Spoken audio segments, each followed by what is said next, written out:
Hello everybody. आज जो है ये इग्नू के कोर्स में दिया हुआ है method of studying children and adolescent. यहाँ जो हमने एक्सप्लेन करना है,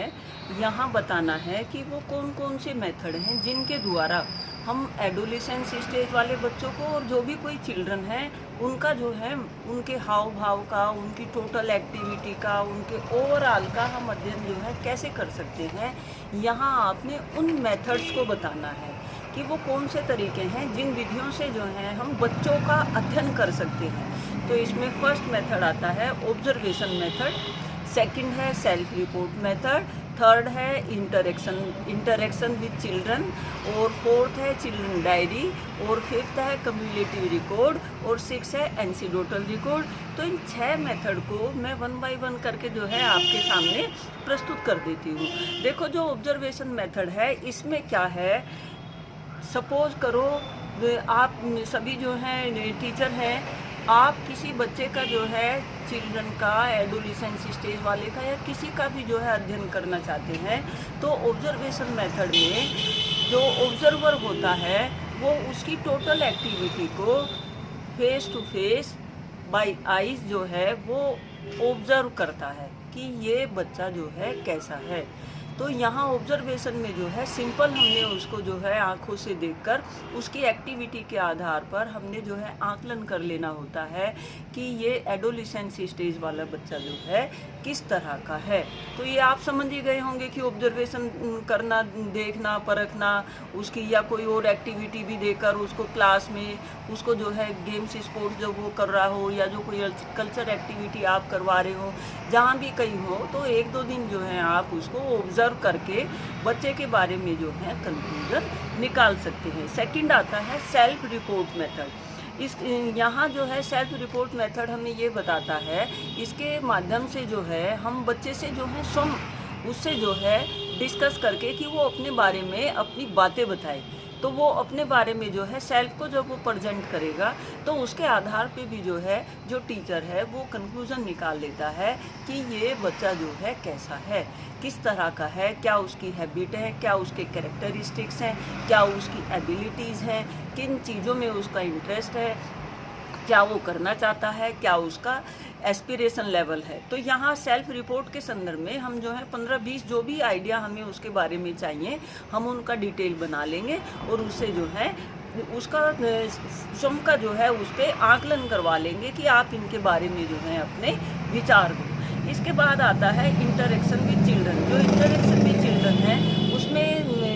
क्या करता है, टीचर बच्चों के साथ जो है इंटरेक्शन करता है और उनसे जो है इंटरेक्ट करके उनको कोई भी किसी भी तरह का जो है या तो टॉपिक से रिलेटेड या जिस भी संदर्भ में जो है टीचर उनका जो है ऑब्जर्वेशन करना चाहता हो, उनको जो है रीड करना चाहता हो, उसके संदर्भ में जो है बच्चों से इंटरेक्ट करेगा कि भाई आप जो है घर जाते हो क्या करते हो, कॉलेज आते हो कि आपको स्कूल में क्या बात अच्छी लगती है, आपको कौन सा सब्जेक्ट पसंद है, आप उसकी ओवरऑल एक्टिविटी के बारे में जो है उससे डिस्कस कर लोगे और उसके आधार पे जो है कंक्लूजन निकाल लोगे कि ये बच्चा कैसा है। अब एक चीज़ और है यहाँ समझने की कि ये जो हम इन बच्चों का अध्ययन कर रहे हैं क्यों कर रहे हैं, हम इसलिए कर रहे हैं जिससे हम कारण जान सकें कि क्या कारण है कि वो बच्चा जो है समझ पा रहा है किसी चीज़ को या नहीं समझ पा रहा है। तो बच्चों के कारणों को जानना, बच्चों की साइकोलॉजी को रीड करना, बच्चों के बारे में जो है विस्तृत जानकारी टीचर को जो है होनी चाहिए। वो क्यों होनी चाहिए? क्योंकि टीचर ने जो है उनको पढ़ाने के लिए एक बेहतर प्लेटफॉर्म तैयार करना है और बेहतर प्लेटफॉर्म जो है टीचर तब दे सकता है जब वो सामने जो उसके बच्चे पढ़ने वाले हैं वो किन किन समस्याओं में हैं, क्या क्या चीज़ वो महसूस कर रहे हैं, क्या क्या उनको जो है चाहिए, उनके दिमाग में जो है क्या चल रहा है, वो चीज़ों को कैसे लेते हैं, क्या उनकी फीलिंग है, क्या उनके हाव भाव हैं, किस तरीके से जो है वो चीज़ों को रिएक्ट करते हैं। बच्चे का जो है ओवरऑल टीचर के पास जो है उसके पास जो है उन सब बच्चों का जो है डिटेल होना चाहिए। बच्चे के जितने जो है टीचर बच्चों की भावनाओं से जो है परिचित होंगे उतना ही आगे जो है बच्चों को जब भी कोई चीज़ उनको पढ़ानी होगी, बच्चों को जो है वो बेहतर तरीके से पढ़ा पाएंगे। तो इसीलिए जो है ये बच्चों का जो है अध्ययन करना पड़ता है कि बच्चे जो हैं टीचर के सामने किस तरह के हैं, क्या क्या हैबिट, क्या क्या उनके इंटरेस्ट, क्या क्या उनके जो है कैरेक्टरिस्टिक्स हैं, क्या उनके ट्रेड्स हैं, उन सब चीज़ों की जानकारी जो साइकोलॉजिकल आस्पेक्ट है वो एक टीचर को जो है डिटेल में पता होनी चाहिए। इसीलिए क्या है, ये एडोलेसेंसी स्टेज पर या किसी भी चिल्ड्रन का जो है हमें अध्ययन बीच बीच में जो है करते रहना चाहिए, और जिससे जो है हम उनको बेहतर तरीके से उनकी टीचिंग लर्निंग की प्रक्रिया कर सकें। तो चिल्ड्रन के इंटरेक्शन का आपको पॉइंट समझ में आ गया होगा। इसके बाद फोर्थ पॉइंट है चिल्ड्रन डायरी। यहाँ जो है हम बच्चे की डायरी देख सकते हैं, या बच्चों को ये भी कह सकते हैं कि डेली जो है आप घर जाकर, यहाँ डायरी के दो तरीके हैं। एक तो बच्चा जो डेली क्लास में जो है वो अपनी स्कूल डायरी में लिख के लाता है। एक हम बच्चों को जो है ये भी कह सकते हैं कि आप जो है अपनी एक दिन भर की प्रक्रिया की जो है डायरी लिखो, कि आप जो है उसमें अपने पूरे विचार जो है प्रस्तुत करो। तो जो बच्चा है उसमें अपने सारे विचार जो है प्रस्तुत करेगा, और आप बीच बीच में जो है उसको कभी भी जो है उसको देख लो, और बच्चों से जो है उसको मेंटेन करवाओ, और बच्चों को जो है देख लो, और उससे जो है आप उसके भावनाओं को समझ पाएंगे। कभी कभी क्या होता है, बच्चा अपनी फीलिंग जो है कह के जो है शेयर नहीं कर पाता है। जहाँ हम उसको जो है मौका देंगे कि आप अपनी फीलिंग को जो है लिख लो, तो वो उससे जो है अच्छे से जो है अपने विचारों को, क्योंकि बच्चे जो हैं इंट्रोवर्ट एक्सट्रोवर्ट कई तरह के होते हैं, तो जो इंट्रोवर्ट हैं वो बच्चे जो है लिख के अपना बेहतर तरीके से जो है स्वयं को प्रस्तुत कर पाएंगे। तो बच्चों की डायरी से भी जो है हम उनकी एबिलिटीज़, हम उनके कैरेक्टरिस्टिक्स को क्या है जान सकते हैं। इसके बाद है कम्युलेटिव रिकॉर्ड, और एक नेक्स्ट आता है एनसीडोटल रिकॉर्ड। देखो कम्युलेटिव रिकॉर्ड और एनसीडोटल रिकॉर्ड, कम्युलेटिव रिकॉर्ड में क्या सी आता है, और क्लास में भी क्या आता है, सी आता है। याद करने का तरीका बता रही हूँ कि जो कम्युलेटिव रिकॉर्ड है उसमें किस चीज़ का रिकॉर्ड, एक जो एनसीडोटल रिकॉर्ड है उसमें ए आता है,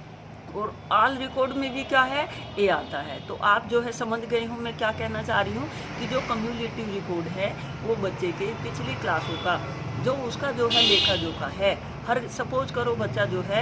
9th क्लास में है, और आप उसका जो है अध्ययन करना चाहते हो कि ये बच्चा कैसा है, तो आप उसके क्लास 1 से लेके और क्लास 8 तक के उसके क्लास के रिपोर्ट कार्ड देख लोगे। तो जो कम्युलेटिव रिकॉर्ड होता है ये बच्चे का पिछली कक्षाओं में जो है किस तरह का जो है प्रेजेंटेशन था, बच्चा जो है लर्निंग में जो है या उसकी जो है पढ़ाई किस तरह से जो है वो कर रहा था, उसको जो है हम देख लेंगे। उसके आधार पे भी जो है बच्चे का अध्ययन किया जा सकता है। तो कम्युलेटिव रिकॉर्ड यानी कि उसके क्लास रिकॉर्ड, उसके जो है रिपोर्ट का। इसके बाद लास्ट है एनसीडोटल रिकॉर्ड। एनसीडोटल में जो है ए आया है यानी कि ऑल रिकॉर्ड, उसके जो है सभी तरह की जानकारी।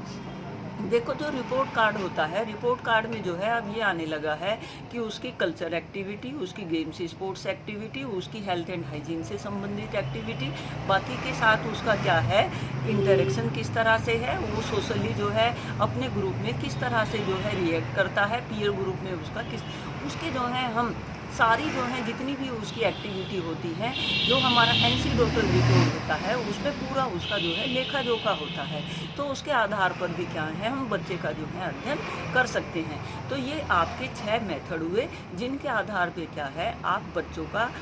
अध्ययन कर सकते हैं कि बच्चे की एबिलिटीज़, कैरेक्टरिस्टिक्स, उसका ओवरऑल जो है कि उसका साइको क्या है, कि वो किस तरह की थिंकिंग रखता है, किस तरह का उसकी सोच है, किस तरह के उसके आचार विचार हैं। तो फर्स्ट है आपका ऑब्जर्वेशन, फिर सेकंड है आपका सेल्फ रिपोर्ट मेथड, थर्ड है आपका इंटरेक्शन विद चिल्ड्रन, और फोर्थ है आपका चिल्ड्रन डायरीज, और फिफ्थ है आपका कम्युलेटिव रिकॉर्ड्स, और सिक्स्थ है आपका एनसीडोटल रिकॉर्ड।